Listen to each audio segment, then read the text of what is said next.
Hi everybody, thanks for joining this session once again. This is the second session. Just to give a quick background, TANA with the help of Alex, we are organizing this session, the holistic development, and we have Alex on board. And yes, any questions you have, please feel free to raise your hand or post it in the chat. We'll try to accommodate during the session or towards the end of the session based on the flow. And yeah, thank you. Alex, over to you.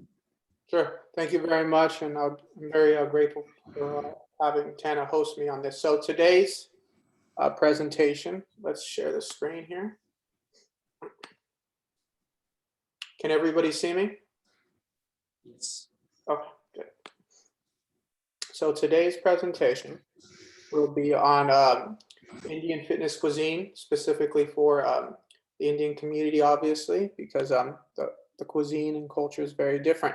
So I'd like to start off with a recipe video so I can hopefully get you guys a little bit more engaged. And this one is a healthy lentil recipe. So hopefully you guys can hear okay. So what we're going to do today, guys, is we're going to do a fusion recipe of a traditional Southern Indian dish with healthier ingredients. Most of you guys are veg, so in consideration of that, we are going to create a complete protein out of different grains so that you guys get all the protein that you need. What I mean by a complete protein is, without getting too technical, a lot of times vegetable sources, there are exceptions of course, don't contain all the necessary amino acids or building blocks for protein. And obviously you need a good amount of protein anytime you're starting a fitness program. So in consideration of the fact that you guys are very vegetarian, we're going to modify the recipe to include brown rice along with the lentils or dal. Sorry for my mispronunciation of that. So you get a complete protein, you get a good source of quality carbohydrates as well as fiber, so that it keeps you full, delivers the right nutrients and the right amount of calories for your fat loss and fitness goals. Thank you. So to start off, we're going to use 2 tablespoons of extra virgin olive oil to coat the pot.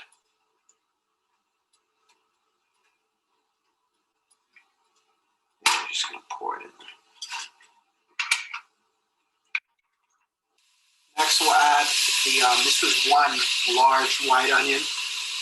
We'll add that after we're doing the olive oil.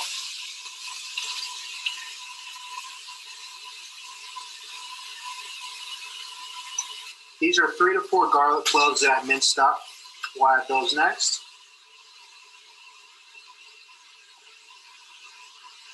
This is canned tomato paste, 1 tablespoon.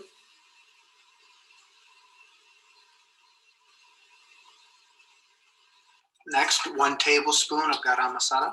1 to 2 tablespoons actually. You can add a second tablespoon if you like, depending on your preference. So after it's heated up and you've dumped all the ingredients in, you're going to saute it for 3 to 4 minutes. Move it around, make sure the flavors kind of even out, get a nice even tone to it. We'll continue this for 3 to 4 minutes. We're done sauteing. Now we're going to add in the lentils. 1.5 cups of lentils. This is once again 1.5 cups dry of lentils. Or dal. So this is the critical part. You must make sure this is brown rice, not white rice. Otherwise, you will not get that complete protein. And that's critical for any kind of recovery from intense exercise on a fitness program. So make sure to get brown rice. Any cut is fine, is acceptable. But please, once again, make sure it's brown rice. Here we have one cup dry of brown rice that we'll add in.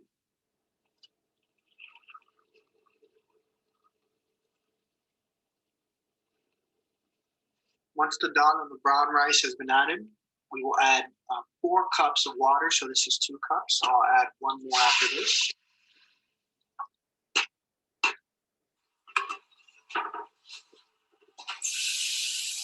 What's next after we add the water? This is the second pair of 2 cups. So we've added, once again, 4 cups total. We'll now turn up the heat and bring this up to a boil while stirring.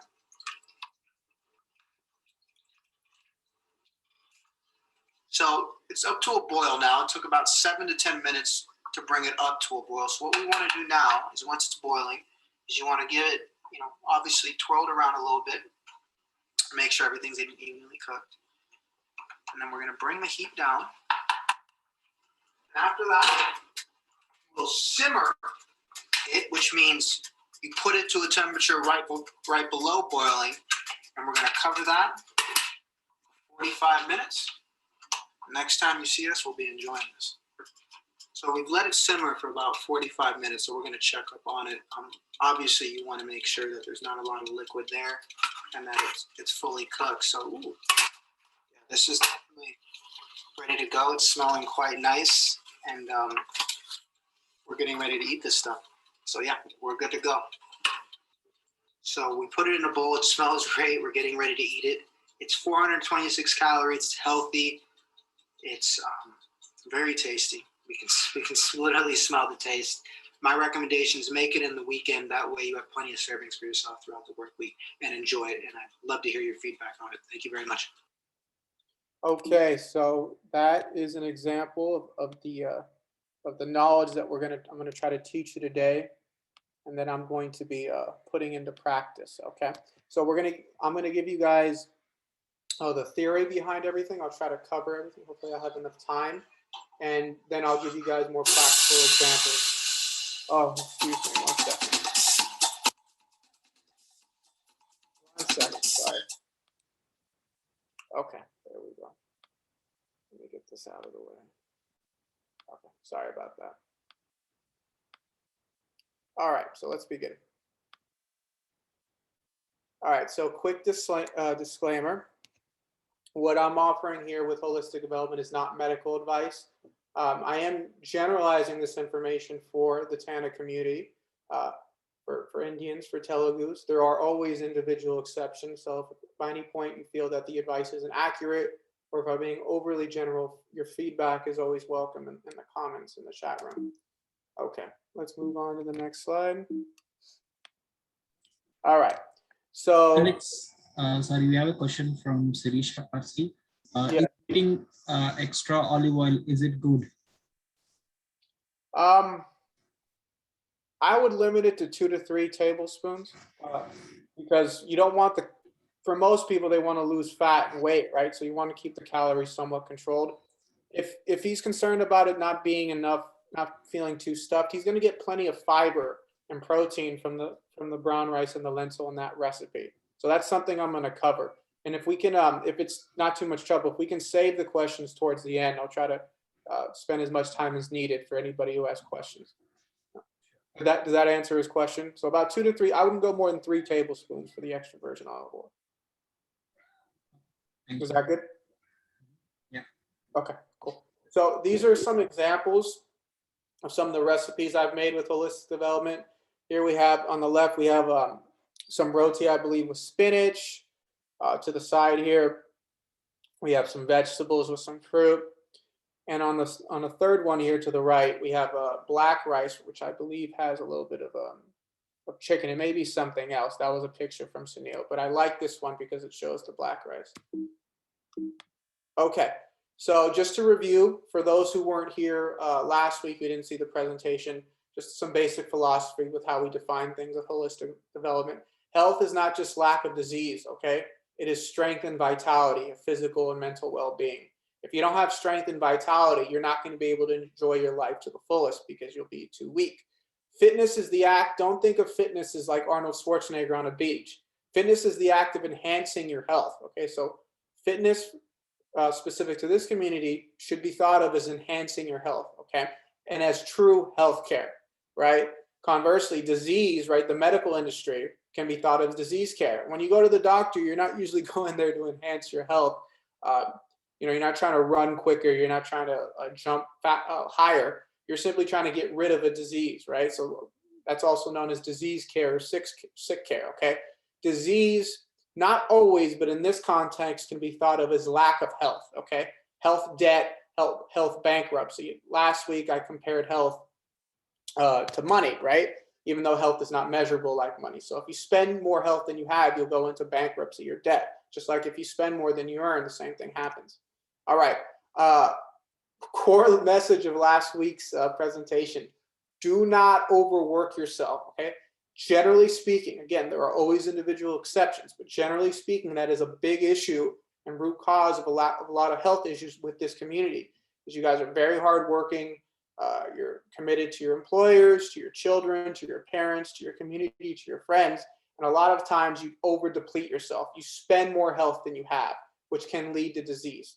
Okay, disease isn't always due to overworking yourself, but a lot of the common issues that we see with the TANA community, with Telugus, is because you're overworking yourself, and then you get overweight, you get overfat, you can get diabetes from poor diet,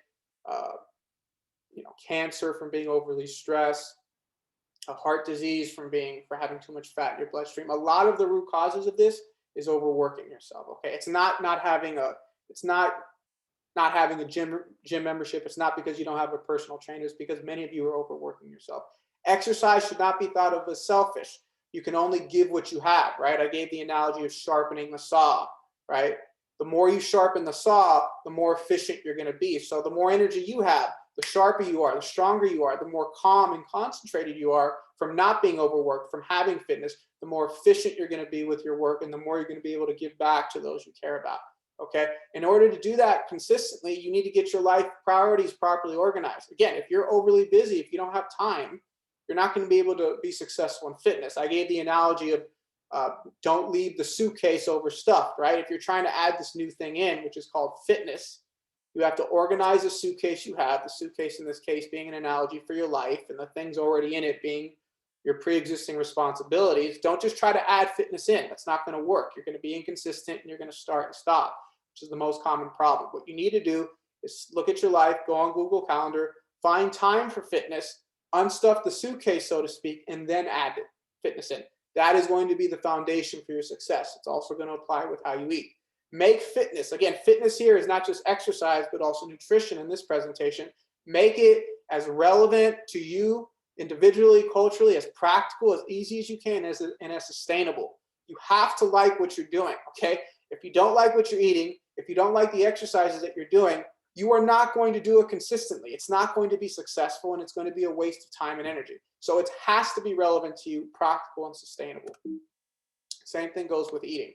Okay, the fitter you are, again, the less likely you are to suffer from chronic diseases in the developed world, right? If you live in the developed world and you're not physically fit, right? If you're over fat, you have poor cardiovascular condition, you do not have strong, flexible, stable muscles, over time, it's not a guarantee, but you're much more likely scientifically and statistically to suffer from heart disease, which is the most common killer in the developed world, including North America, heart disease, stroke, cancer, and I meant to put respiratory diseases here. Okay, so a lot of these things come from not being fit, from having poor body composition, which is what we're going to also cover today with nutrition. Okay.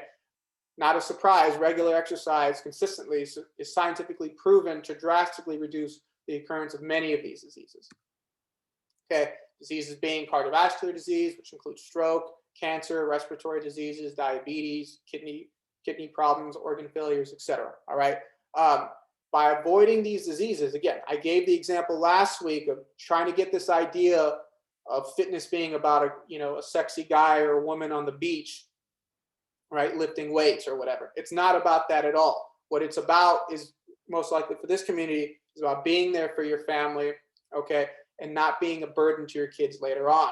I asked people the question, think about somebody you may know in your family or your friend's family who's older and has these issues. How much, I don't mean to sound judgmental, but they are, how much of a burden are they to the family, right? This disease and old age isn't always within our control, but by taking proactive steps, just like saving our money for retirement, we can have a much easier life as we get older. Health is much more important than money, because it's a lot easier, even if you lose money, it's a lot easier to get that money back than losing your health at old age, right? So just like you save money for your retirement, you need to have the same mentality for your health, and you need to proactively save your health by engaging in fitness and thus enhancing it. So that was the philosophy there. Okay, so fitness isn't just about exercise. Obviously, everybody knows that. It's also about proper nutrition. Proper nutrition. In fact, it mostly is. I have there's a popular saying in the fitness community that one cannot out-exercise an improper diet. This mostly applies to training a lot, but not eating in a way that's conducive to fat loss, and thus many people are not successful with trying to lose fat or weight, at least sustainably or long term, because they don't change their eating habits in a positive way accordingly. They just exercise.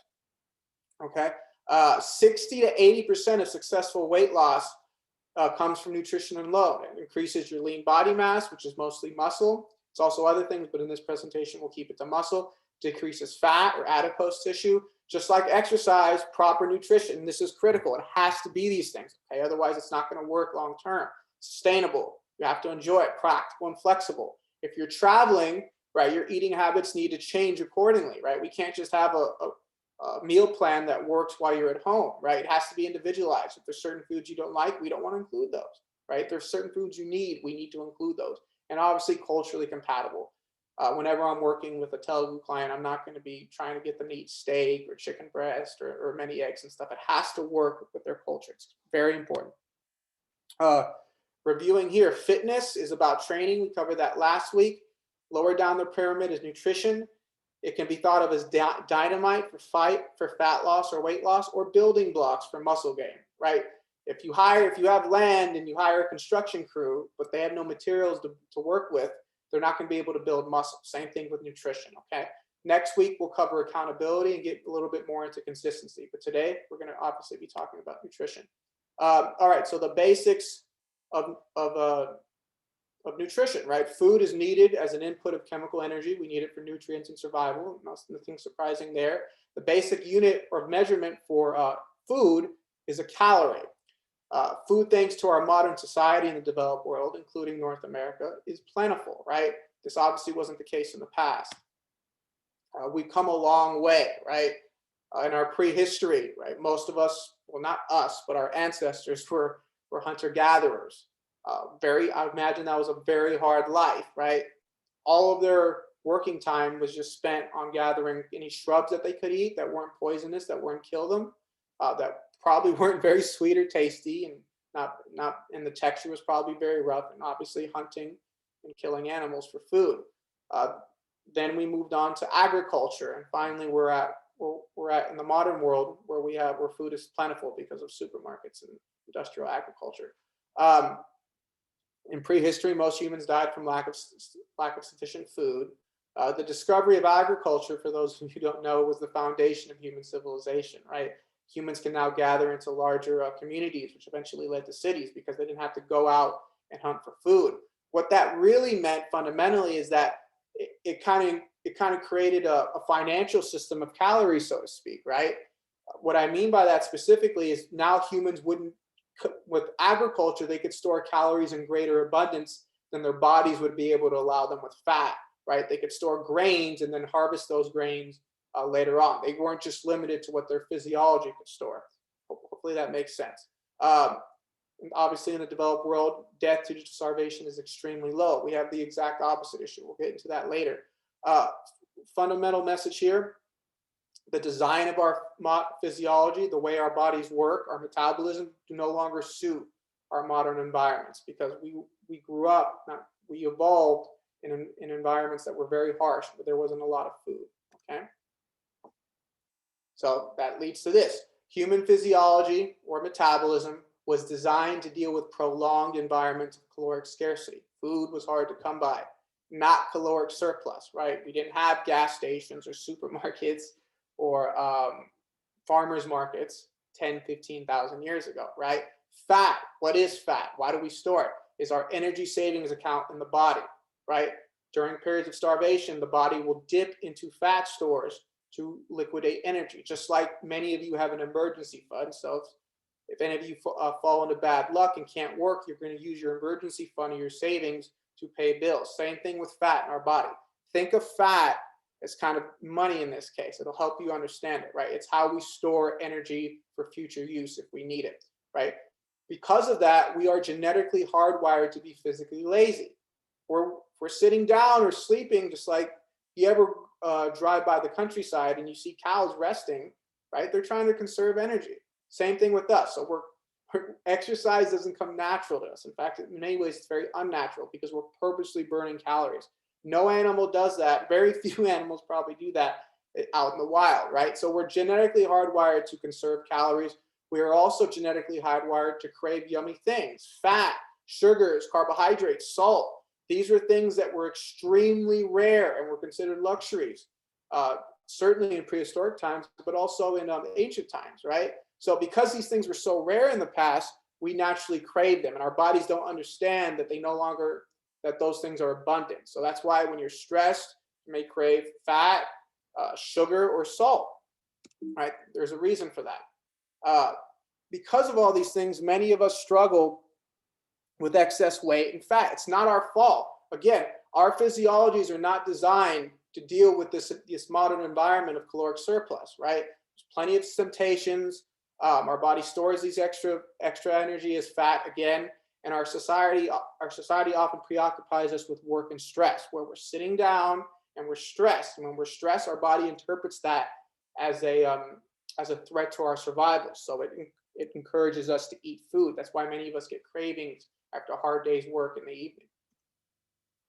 Not only is food abundant in our society, but the other pickle is that physical activity is extremely easy to avoid. It's been engineered literally out of our lives, right? Whether it's escalators or cars or Uber rides or trains or sitting at an office. Many of us are not working in the farms or working in factories. We're not doing hard physical labor. So not only is it easy to overstuff ourselves, but it's very convenient for us to sit on our butts, right? This obviously leads to a lot of extra fat storage in most individuals. That's why it's so hard to lose fat or to stay in a good body composition and weight, and why it's so easy for many of us to be overweight. So I don't want you guys to think of yourselves as bad people or as lazy. There's really a lot of external factors that are not within your control that make this issue very difficult, particularly for the Indian community in this continent, which is just oftentimes so preoccupied with their careers and social obligations. Okay, that's not to say that we're going to use all those things as excuses not to try, but you have to understand that there's a lot of things working against you, which is why you have to be so diligent about taking care of yourself, particularly with nutrition. Hopefully that makes sense.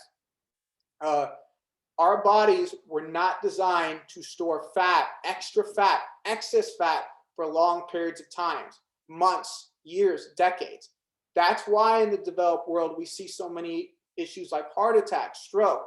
In third world countries where starvation is an issue, right? You rarely ever see people dying of heart attacks, of strokes, of diabetes.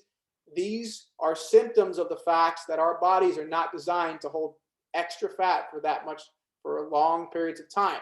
100,000 years ago, 50,000 years ago, most people were not fat because they were hunting dangerous animals or trying to find, maybe they were lucky if they found 10 berries in one day of foraging, right? So our bodies are not designed to carry this much fat tissue for a long period of time. That's why a lot of these diseases in the developed world come about, right? Particularly with India, right?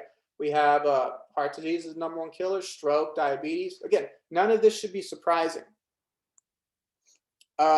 So why is nutrition important? Obviously, eating in the right amounts is a great way to reduce fat. In fact, it's the best way. By controlling what we eat, we can liquidate our energy storage, which is fat. Proper nutrition alone is far more effective at reducing your fat and weight than just exercising, right? That's why many people exercise, but they don't change how they eat for the better, and they don't see significant results with their bodies when they're starting a fitness program.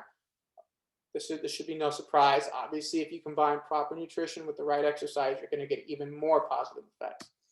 Okay, so basics here. Think of calories like dollars, right? If you spend more energy, right? If you move more than you eat, you're going to lose weight, right?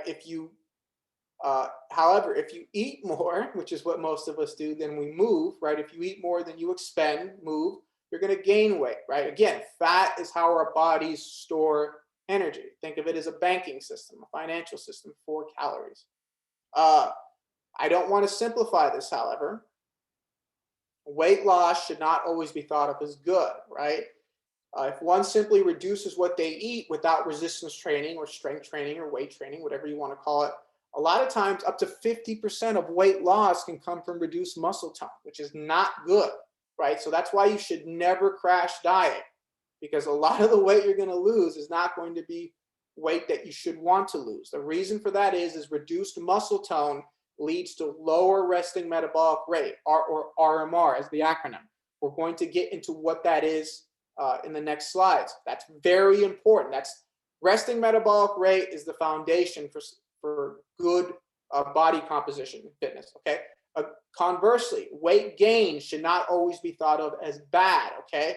If one increases what they eat with sufficient resistance training, now that doesn't mean eating very gluttonous or like a pig, but if you eat a little bit more than you burn with good, intense, sufficient weight training, up to 70 to 80% of the weight gained will come from increased muscle tone. Not only is this good because you're going to feel more confident and look better, but it's going to increase your metabolism or your RMR, okay? Muscle is more calorically expensive, requires more energy to sustain itself than just fat. Think of fat as like a V6, right? Or a little Toyota Prius. Think of muscle like a V12, like a sports car, right? It's going to burn a lot more fuel. It's more powerful, requires more energy, right? So muscle burns more calories than fat. It's very important for you to understand. So what is resting metabolic rate? Essentially, think of it as like your overhead. If you were to start a business, you have a minimal overhead, right? Same thing with RMR, right? It's the amount of calories in your body that you burn while at rest, okay? Think of calories again as your overhead. The higher your RMR, the more difficult it is for you to gain fat. That's why younger kids or athletes hardly ever gain fat weight, because they have a lot of muscle tone, right? Especially young kids playing sports who are lifting weights, right? Engaging in intense weight training, or people who are naturally athletic. The reason they hardly ever gain fat, and even if they do, they lose it easily, is because their RMR is very high. They have high amounts of lean body mass, muscle tissue, right? Again, never crash diet, because up to 50% of the weight you're going to lose is going to come from muscle tone. That happened to a client of mine recently who had a chronic disease. He made a terrible mistake doing that, because he's probably not going to gain that muscle back. If you lose that muscle, your RMR is going to get lower and lower and lower, which is going to make it easier and easier for you to get fat and overweight because your metabolism's lower. Hopefully that starts to make sense of why RMR, or resting metabolic rate, is so important. Higher it is, harder it is for you to get fat. Okay, so this is a good visualization that visualizes the importance of RMR, okay? So this is your metabolism, up to 60%, everything in the yellow. Most of your calories burned are not going to come from physical activity. That includes exercise. Most of it is going to come, almost 2/3 of it is going to come simply from your RMR. So the more muscle you have at rest, the more calories you're going to burn. You don't have to worry about running on a treadmill or engaging in exercise, right? If you have a lot of muscle tone, relatively a lot, it's going to be a lot harder for you to get fat. Thermal effect of feeding is the energy it takes for us to digest food. Physical activity here includes just walking around, activities of daily living, and exercise, okay? Hopefully that makes sense. So here's my special and counterintuitive life for the TANA community. This again is in general, right? There's always individual exceptions. Many individuals in this community want to lose weight first. I actually many times advise my clients to do the opposite. If you want to lose fat because you have a little bit of a punch, let's concentrate on building muscle first. Again, the reason why is if we increase your muscle tone, your lean body mass is going to increase, and so is your metabolism, which down the road sets you up to be much more likely to lose fat because your metabolism is naturally higher, right? RMR here, 60% of your calories at rest are going to be burned just from your RMR, not physical activity. Many individuals in this community, again, I'm speaking in general, there are always exceptions, but in my professional experience, have relatively low lean body mass, particularly if they don't have athletic backgrounds, right? Software engineers, doctors, things like that. And relatively, I'm not saying they're really big or obese, but proportionally to their bodies, they have a relatively high amount of fat mass, particularly in the stomach region, visceral fat, which is the worst kind of fat. Thin limbs, or with women, they tend to carry their fat around their hips and thighs, okay? So I'm not saying these individuals are 300 or 400 pounds like in other cultures, but their weight may be 150, 160 pounds, but their body fat percentage is 30. So why would we want to start off trying to lose fat, lose weight, and further reduce their RMR, because they will lose muscle tone with that, even if they do weight training, right? That's just going to set us up for a lot of issues down the road. Might as well build muscle tone first, gain 5-10 pounds of muscle, and it makes it a lot easier to lose fat later down the road.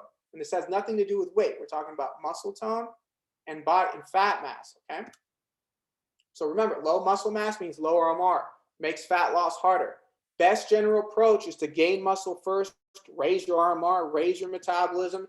Then after the muscle's been gained, so I work with a client for 3 months, we gain 5-7 pounds of muscle, then we'll switch to fat loss. It's a lot easier, and it's a lot more fun too for the clients psychologically, because they don't have to worry about, you know, really restricting themselves. And once they get good results, they're much more motivated to do something that's a little bit more psychologically challenging, like being more disciplined with how they eat. Okay, so after you gain the muscle, your metabolism rises, then you switch to fat loss. A lot easier.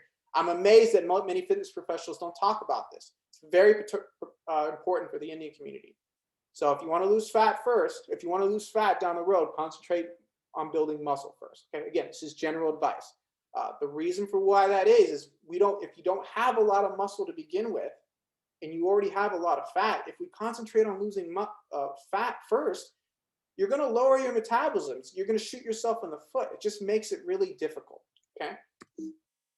Hopefully that makes sense. So visualizing this, okay? So what this is this only works in conjunction with resistance training, right? We're not just talking about aerobic exercise and eating normally, right? So you have to do resistance training, you got to eat appropriately. But what this shows us is this is a visualization of your metabolic baseline. Again, we're comparing health, calories to dollars here, okay?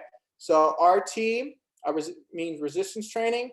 If you eat less, then if you move more than you eat with resistance training, most of that weight loss will come from fat loss. Okay, without resistance training, it's going to be half and half. It's not good. If you eat, let's say above 500 calories of your baseline, so let's say you're naturally burning about 2,500 calories throughout the day. If you eat 3,000 calories daily on average for 4 to 6 weeks, right? That extra surplus of 500 calories is going to go towards muscle gain, right? It's kind of like having a company that takes on venture capital. It's going to have extra energy to build, right? Versus a company that's going through a downsizing, right? Which is fat loss, right? It's going to downsize the number of employees that it has. Our body tries to conserve our fat because it treats it like money. It's still thinking that we're out in the wild. We have to use different factors as fitness professionals to convince the body to lose fat, to lose weight in the form of fat. By doing resistance training, we convince the body, right? Using our muscles, straining our muscles, right? With appropriate exercises, done in a safe way, but intensely. If we use our muscles in that way, with strength training or resistance training, whatever you want to call it, we're convincing the body that the muscle tone is necessary. It has to preserve it, right? Like, for example, if you lost your job, you're not going to cut your savings in your child's education, right? Your college, right? You're not going to cut that back because that's a necessity. Same thing with our body. We have to convince it that the muscle tone is necessary to preserve, which is why we do strength training in a fat loss program. If we don't, the body will burn from that, and that will lower RMR, like I said. Conversely, if we don't do strength training, but we just overeat, most of that weight is going to go to fat. But if we do break down our muscles with those weights, our body is going to be convinced to build that muscle up, back bigger and stronger, and it's going to use the extra energy from those surplus of calories to build that muscle back up. Hopefully that makes sense. Okay, so let's get on to macronutrients, because I know you guys want to see some more recipes and stuff. So protein is the main structural component of the body. Everything is made of that: hair, muscle, bones, ligaments, etc. When we weight train, when we do hard exercise like running, anything, right? We break down our body. Microfractures occur. The muscles tear microscopically. You need extra protein, and the reason you hear so much about protein when it comes to weight training is because once those muscles break down, you need extra protein to build them back up. Okay. The more we train, the more our body breaks our bodies down. That's why we need higher protein intake. Indian community in general, again, there's always individual exceptions, but in general, eats far too low levels of protein. So that's why we have to increase that protein gradually, right? And we have vegetarian-friendly options or vegan-friendly options, and we combine that with resistance training, even when they're trying to lose fat or weight. Okay, recommended daily intake. Men of average size should get about 100 to 150 grams of protein daily. Many individuals in this community have issues with bloating, and they're very sensitive to that, which is why we gradually build that protein intake up to those levels over a 6-week period. Women of average size should consume a little less, about 75 to 100 grams daily. Okay, protein sources. Obviously, if you're non-veg, you can have meat and fish, eggs. Some vegetarians can have that, some can't. Dairy, Greek yogurt. Greek yogurt's a great option. I oftentimes advise my Telugu clients to combine that with their homemade yogurt. Greek yogurt's kind of thick in consistency, so they can combine that with their own yogurt so that it's more sustainable or more acceptable to their palate. Cottage cheese curd, whether it's Indian style, American style, doesn't matter. Great source of protein there. Legumes, beans and lentils, right? The recipe video that we watched combined a lentil with brown rice to form a complete protein. Nuts and seeds have proteins, whole grains, right? Barley, whole wheat, right? Rye bread, things like that.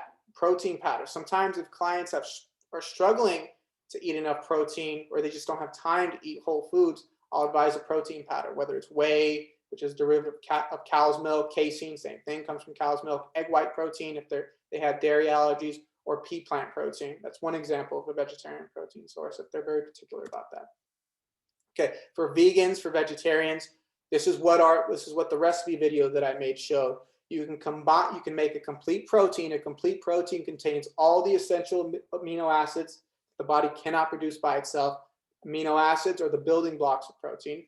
So if you have an incomplete protein, it means it doesn't have all the essential amino acids. So we can make a complete protein by combining different sources of grains, right? So with the recipe video, we had lentils and brown rice, but you could also, combine walnuts with black beans, or walnuts with split beans, or split beans, or you can combine whole wheat bread with chickpeas, and that'll form a complete protein. So that's what I often do at Wholistic Development with many vegan and vegetarian clients. You don't need to eat meat in order to get adequate protein. It's an obvious misconception. Carbohydrates, carbs, made up of long chains of sugars, okay? It's very easy for the human body to derive energy from that. The Indian community struggles with this because for cultural reasons, particularly South Indians, a lot of their foods are high carbohydrates. 300 years ago, when your great-great-great-grandpa was working the farm or walking all the time, it made sense to have that many carbs because the life back then was a lot more physically active. Not now, though, particularly if you have a sedentary job. It does not make sense to have this high amount of carbohydrates, which is typically average in this community, right? So we don't want to drastically reduce it, but we want to control it to a level that's more metabolically appropriate, okay? Chronic and high intake can lead to insulin resistance or diabetes, kidney issues, things like that.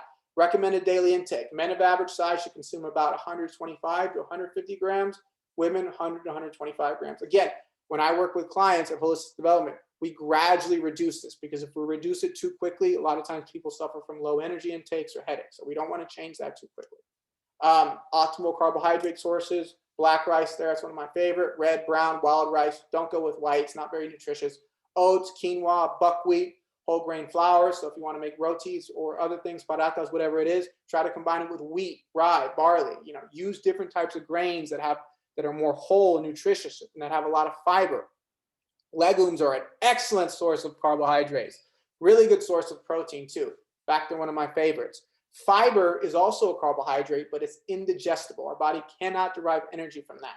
It helps control blood sugar and digestion, which is why you hear so many doctors talk about fiber when it comes to diabetes. Contributes to fullness or satiety. It's great for heart health, organ health, gut health. Recommended daily intake 25 to 30 grams. It really helps you stay full without increasing the calories, and it's the most underrated component of nutrition when it comes to fat loss. Most people overlook this, okay? It's very important. So to the gentleman who asked earlier about having more extra virgin olive oil, the fiber from the lentils and the brown rice is going to make you very full. If that was a concern for you, it may not have been, but fiber is highly underrated in fat loss program. Fats. There's a lot of misconception about fats. Fats help make up membranes of our cells, provide cushioning and warmth to our organs, are very energy rich, have 9 calories to the gram, and again, help contribute to fullness. Good fats, monounsaturated, polyunsaturated, and omega-3 fatty acids. We'll get into a little bit more detail in a second. Saturated fat is a neutral fat. It's not necessarily bad. If you have too much of it, it can be, but it's not always bad. Many of our ancestors ate lots of animal meats, organ meats. They didn't die of heart attacks. So saturated fat is not necessarily a bad thing. If it's combined with a sedentary choice of life, right, and chronically high carbohydrate intake, then it can become a problem. But again, it has to be combined with that. It's not necessarily bad by itself. So that's a common misconception. Egg yellows, in fact, are made mostly of monounsaturated fatty acids, not saturated fats. That's also a common misconception. Bad fats are trans fats, which come from processed foods. You want to stay away from those. Okay, optimal intake here will depend on your activity levels and goals, but generally should make up about 1/3 of total caloric intake for both men and women. Sources: macadamia nut oil and extra virgin olive oil for monounsaturated. Saw that in the recipe video. Polyunsaturated, walnut oil, cold pressed flax seeds. Saturated, again, in moderation, dairy and egg yellows if you can have it. If you can't, there's other vegetarian sources as well. Omega-3s, if you don't mind fish oil, you can have that. If you're vegan, vegetarian, you can have algae oil. The fish eat the algae. That's how they get their omega-3s. It's generally better to get it from animal sources, not including the ethical reasons, because it's more absorbable. But if that's not an option for you, you can have algae oil for omega-3 fatty acids. Okay, micronutrients, vitamins, minerals, and phytonutrients. What are these? Organic, these are small compounds that our body needs for basic physiological functions. So vitamins are organic compounds, which means they come from plant and animals, and are generally divided into fat, which means they dissolve in water, fat soluble like vitamin A, D, K, E, etc., and water soluble vitamin Bs, right? Those get excreted out of our urine, right? They get absorbed in the water and dissolved that way. Minerals differ from vitamins in that they are inorganic compounds. They come directly from the earth or the environment, water and the soil, and they're also needed in small quantities for basic physiological function, right? Things like such as calcium and iron that we've all heard of. Phytonutrients, or phytochemicals sometimes as they're called, are not vitamins or minerals, but come from plant sources, fruits and vegetables, or sometimes roots, produced, and the plants themselves produce this to combat bacterial, viral, fungal, protozoa infections, and a lot of them are anti-carcinogens. They help prevent cancer. There are so many of them, and this is really a developing field of study in nutrition science, right? But things like polyphenols in teas, phytonutrients in red wine, right? You've heard that broccoli and cauliflower help prevent cancer. Because of these phytonutrients or phytochemicals, not vitamins and water, not vitamins and minerals, which is another reason why you should be eating lots of fruits and vegetables. Eat the rainbow, right? So if you want to get a lot of good nutrients, eat from one color from all these rainbows, right? So red, tomato, yellow, banana, orange could be an orange, blueberry, beets, right? It's the best way to get a lot of vitamins and minerals and phytonutrients, right? If you struggle getting 5 to 7 servings of fruit vegetables a day, which most of us do, you can get a multivitamin, right? Vitamin D3 and calcium, especially in the winter months for women, to help combat osteoporosis, and iron supplementation, right? If you want a more natural way of getting these vitamins and minerals, but you can't eat all those fruits and vegetables, you can get like a greens powder, a powdered grains, such as barley and grains, a great source, especially in the wintertime when there's a lot of diseases or viruses, such as the coronavirus. I take it myself. Cultural factors and nutrition tips. I know we're running out of time here. Don't skip, and make sure to have a nutritious breakfast. If you don't have time, then you need to wake up earlier. Okay? You need to have that. If you don't, it's going to set you up for a really bad day, and it's going to lower your metabolism. Be mindful of meal timing throughout the day. You should be eating at least every 3 to 4 hours. If you don't, you're going to have a really, really big, heavy carbohydrate dinner most often. And that's not good for your metabolism. So you want to eat consistently throughout the day. P plus F plus F. What does that mean? Protein plus fiber plus healthy fats. So that could be a protein shake or Greek yogurt at 4:30 in the afternoon. With a handful of nuts, peanuts, walnuts, it doesn't matter, and a fruit, right? Apple, orange, banana, maybe not a banana, but like an apple and orange, something that has a lot of fiber, right? Try that around 4:30. A lot of times in this community, it's a small breakfast like tea and chai, which has no nutrition. Then there's a lunch at 12:30 or 1, whatever they can get in when they're not busy with work. They don't have anything until 7 p.m. And by that time they're starving because they didn't have a good breakfast, and they had a lunch that was rushed. So they have a very heavy, late carbohydrate rich meal, which oftentimes leads to storage of fat. So you want to eat very regularly, okay? So you want to make nutritional changes, right? Lower carbohydrates, higher fats over a 4 to 6 week period gradually. Okay. Measure and track your food and nutrients on MyFitnessPal. I'm going to show that if we have time. These are general recommendations for caloric intake. There's always exceptions. It always varies, but men should have between 18 to 2,100 calories daily. You can track this on MyFitnessPal. Women a little lower, 16 to 1,800. Many of you in the TANA community or in the Indian community may be surprised when you track what you're eating on MyFitnessPal that you are under eating, and that's because you have a slow metabolism or low metabolism due to not participating in sports, doing resistance training, not having enough protein, and having a low RMR. So many of you may be going, man, I only eat 800 calories and I feel full. We may actually have to eat more so that you can increase your metabolism. Splitting up the protein, carbs, and fats for this community, I generally start with an even balance, 33% of total ingestion from each one, okay? So a couple more things. Don't sharply change what you're eating, right? It has to be culturally compatible. Excuse me. When you modify the ingredients, the textures and the taste may be a little different, but here's some practical examples. Instead of ghee, use macadamia oil, right? Monounsaturated fatty acids. Instead of white rice, maybe you try red rice or black rice or wild rice or brown rice, like I did in the video. Combine Greek yogurt with traditional homemade yogurt. Have a higher amount of it at dinner and add some fruits and vegetables like onion or broccoli or something like that, so you increase the fiber and the protein intake, okay? Measure your nutrition. I'll be done in 5 minutes. Measure your nutritional intake and gradually optimize. These are all real screenshots from MyFitnessPal. With my clients, I'll ask them to send this at the end of every night so that I can track what they're eating in real time. To the left here, okay? This is generally how it looks for many of my clients in the beginning.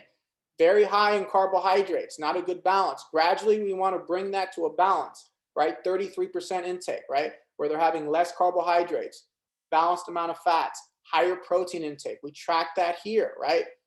We can track the protein, the fiber, the carbs from their phone, and then I see what they're actually eating. So my clients send me this every night, and I give them real-time feedback. This is how we gradually change things for the better over a 6-week period, okay? I will send them text messages so that they send me pictures of what they're eating. If they don't do that, I know they're probably off track. So this is how I modify and change their behavior for the better by helping them stay accountable, okay? So tracking progress, right? So this is something I use with my clients. We're not so much concerned about your weight. We're concerned about you losing inches, particularly from your stomach, your waist, your hips, increasing your lean body mass, your muscle mass, losing fat. Sometimes your weight doesn't change, but your fat goes down and your muscle goes up. That happens with a lot of my clients. So tracking progress means don't trust the scale because it just tells you how much you weigh, what your mass is. It doesn't tell you what that weight is comprised of, so it can be misleading. It's an insufficient data point. You need other factors to be able to gauge and track progress. So other metrics. So this is Supal here. She's a client that I work with now. Happy woman. So this is a real spreadsheet of how she changed how her progress changed for the better. Okay, she started on May 1st. This actually is an old one. I couldn't get the updated one. She lost 8 inches from her waist at September 18th. She's actually lost over 12 now. Her arms went down 6 inches, right? They started at 15, went to 9. Her hips went down 7 inches. So these are really significant positive changes, okay? But her weight only went down 7 pounds. So if you compare the inches to the weight, it doesn't really make sense. But the reason this is happening is because she's eating in the right way. She's having high protein intake. She's controlling her carbohydrate intake. And she's obviously engaging in intense weight training with me, which enhances her metabolism, her RMR, and causes her to lose fat and also gain a little bit of muscle. So that's why this happened, all right? It's why it's important to do everything I told you to do in this presentation. Okay, last couple of slides. Other ways to track your progress, morning progress pictures, right? You can be in your underwear, forward, back, and to the side. Check this every 2 weeks. If you're looking at yourself every day, you're not going to track these changes. These progress pictures, again, in the morning, really help. Hydrostatic body fat testing. You can get that test done. It'll show you go underwater, you release your air. It's an indirect way to measure your body fat. It shows you how much muscle you have, how much fat mass you have. Not the best way though. DEXA scan, which is an X-ray, is the gold standard. Particularly valuable for women because it shows you how much it also shows you your bone density and whether you've lost that over time. I had one of those done 3 months ago. I'm going to have one done next month. Best way to track changes in body composition over time, muscle gain, fat loss, etc. And then you can also have your RMR testing. That's gone down because of the pandemic because you have to breathe into something. But you can actually get that directly tested as well to see where exactly how much you should be eating. That's something that's a little bit more advanced. It's not done right now so much because of the coronavirus, but it should be picking up by next year. Okay, I'll be providing a free Indian recipe ebook on WhatsApp later on this week. Don't forget about any free online consultations that I'll be doing in late October. Again, it's online once these presentations are done. And there's a free sign up for, again, it's first come, first serve with reservation for a free 3-week online fitness boot camp in January 2022. So if any of you want to work with me directly, this is a great way to do that. I'll be providing the details on WhatsApp, so please don't leave that. So these are some example of some Indian recipes from that free ebook. Again, I'll be posting that on WhatsApp later next week, right? You have an Indian egg curry, raspberry oatmeal. There's lots of good stuff on there, both vegetarian and non-veg options, spiced salmon, vegetable curry with spiced brown rice. I really like that one. Okay, and I don't think I have time for the second recipe video, but hopefully you guys got the gist. And now on to any Q&A if we have any questions and answers. So if anybody has any questions, let me know.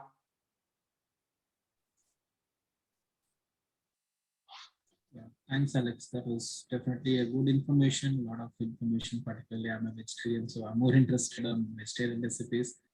Yeah. Sure. Coming back to questions, I see Mahesh. He had posted some question. Mahesh Chinnamon, do you want to talk? Yeah, just want to understand what is the content we need to add of salt actually. If feeling that you're going to get a hypertension or something, right? So do we need to eat salt, any content, or to reduce completely? Okay, so your concern is that you have high hypertension and so you want to reduce the salt intake? Yes, you can do that, but yes, that is one aspect of something you should be doing to reduce hypertension. But what I'm trying to get at is,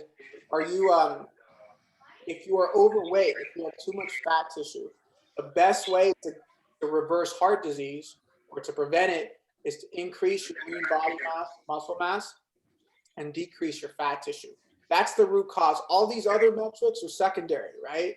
It's like worrying about whether one credit card has a 10% interest rate versus an 8% when you're just spending too much money and not saving enough. Does that make sense? So yes, that is something you could do if your doctor recommends it, by all means.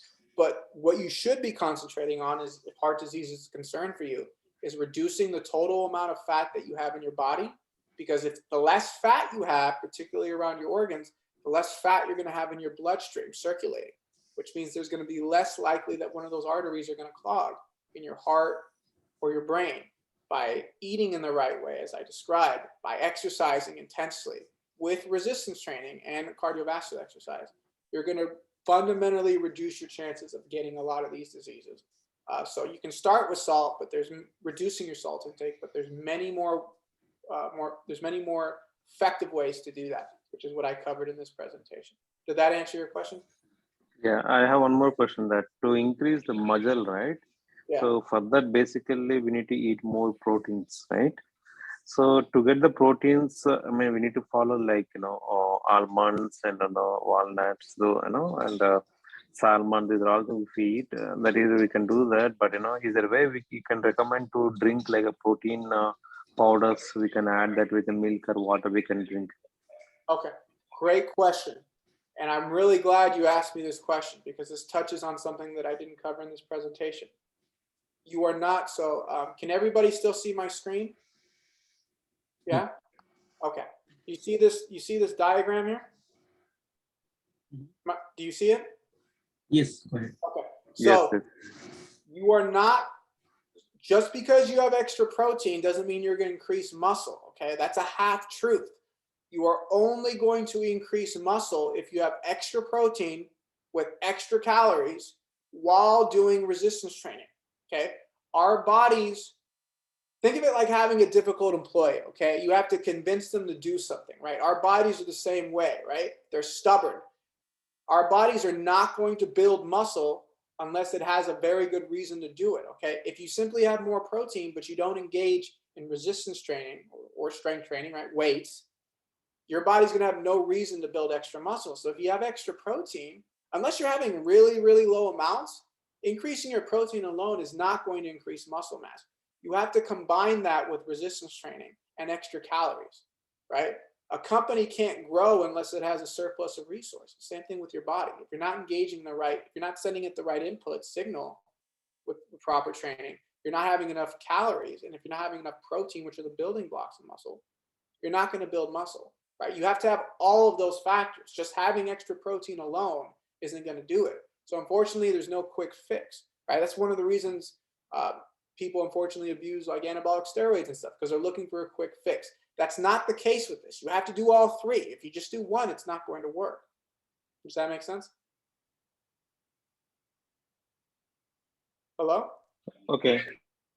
Right. So if you look at the diagram here, you have to include resistance training. You have to have a surplus of calories, and then that weight gain that will happen will come from muscle gain. If you just add extra protein and extra calories without the resistance training, most of that weight's going to unfortunately be fat.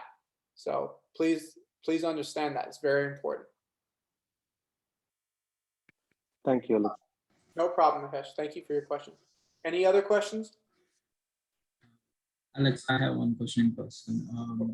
I don't know if it's right or wrong, but I had an opinion that chickpeas is more of carbs. One of your slides says it's more of a protein. Oh, so your point is that chickpeas are more of a carb source? Yeah, is that or Yeah, well, yes. So it's not just one source of nutrient. For example, chickpeas aren't just carbs, right? Even let's say if you were to have chicken, it's not just protein, it's also made of water. So I try to really simplify things because this is a beginner series for easier understanding. But yes, to your point, chickpeas are a good source of protein for vegetarians if they combine it with, like, let's say a rice, like I talked about earlier, right? Like a black rice or a brown rice. It also has carbs, yes, but we're not so concerned about that because it has a good amount of protein and the fiber content is very high. Fiber blocks the absorption of a lot of carbohydrates, and it also slows it down. So that's why I included it as a protein source, because it's a very good source of protein for vegetarians, even though it also has carbohydrates. So just because it has protein does not mean it comes to the exclusion of having carbs or vice versa.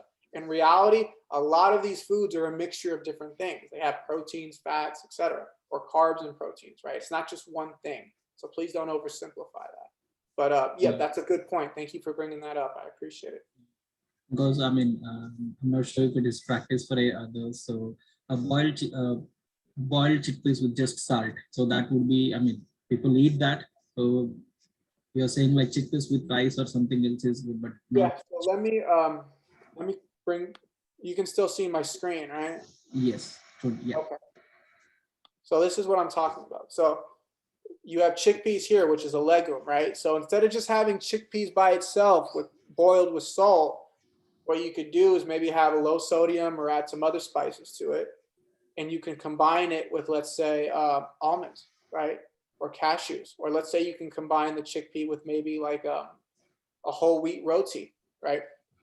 Which also is going to have fiber. So both of those would form a complete protein and would be a lot more nutritious, right? So if you have chickpeas with almonds, right, maybe a little bit of fruit, you're going to have a lot of protein there. It's going to be a complete protein. It's going to have a lot of fiber.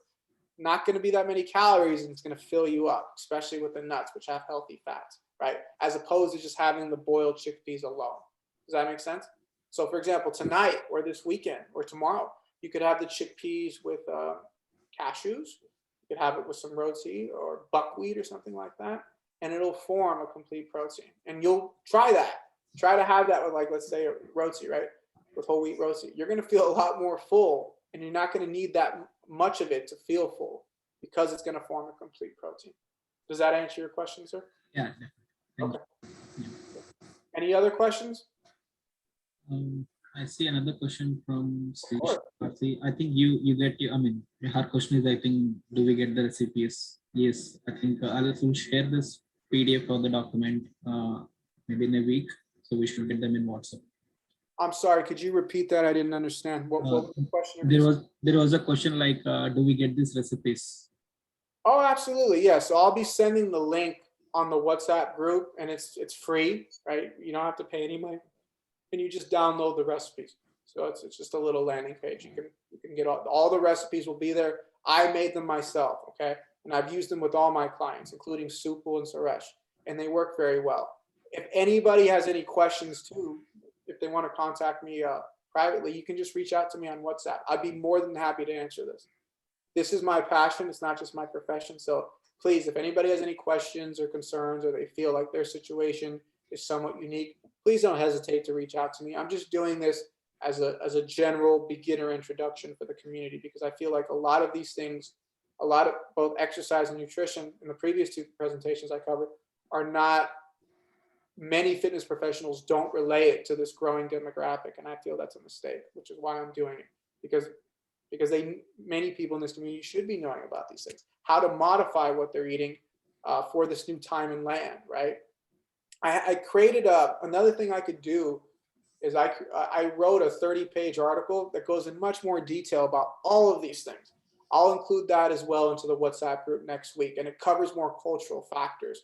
One thing I didn't have time to include is why the nutrition for many Indians in North America needs to be updated or modified, right? And that's because they're generally more sedentary. The climate's a little different as opposed to India, right? It's much more cold here in North America in general than I would imagine India would be. I've never had the privilege of going there yet, but I want to. And right, as opposed to your grandfather, your great-grandfather, or mother, grandmother, I think I briefly mentioned this, you're most likely not as physically active. So back then, if they were working on the farms or doing housework or in the factories, it made sense to have a lot of carbohydrates because you were physically active. But if you're if you work in finance, or you're a manager, or you're a software engineer, and you're sitting down all the time, and you have a stressful job, right? And you have a smartphone that causes you to work all the time, and you're meeting with international teams, you are not as physically active, so you should not be having as many carbs, right? That's why things need to be updated, right? For the community here in North America, as opposed to your great-grandmother's or grandfather's day, they didn't have smartphones, right? They didn't have to worry about computers. They weren't sitting down as much. So they could get away with having that many carbohydrates because they were most likely much more physically active. That's not the case now in general with this community. Any other questions, comments, concerns, feedback? Please, I'm all ears. Anybody have questions? Maybe you can unmute yourself. Maybe we can have 3 more minutes before closing the session. Sure. If anybody has a quick question, please don't hesitate to ask. I'd be more than happy to answer it.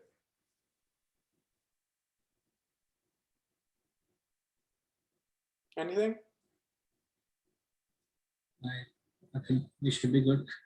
Okay. Well, hopefully you guys enjoyed the presentation. I hope you found it valuable. Definitely a lot of useful information, Alex. Yeah, thank you so much.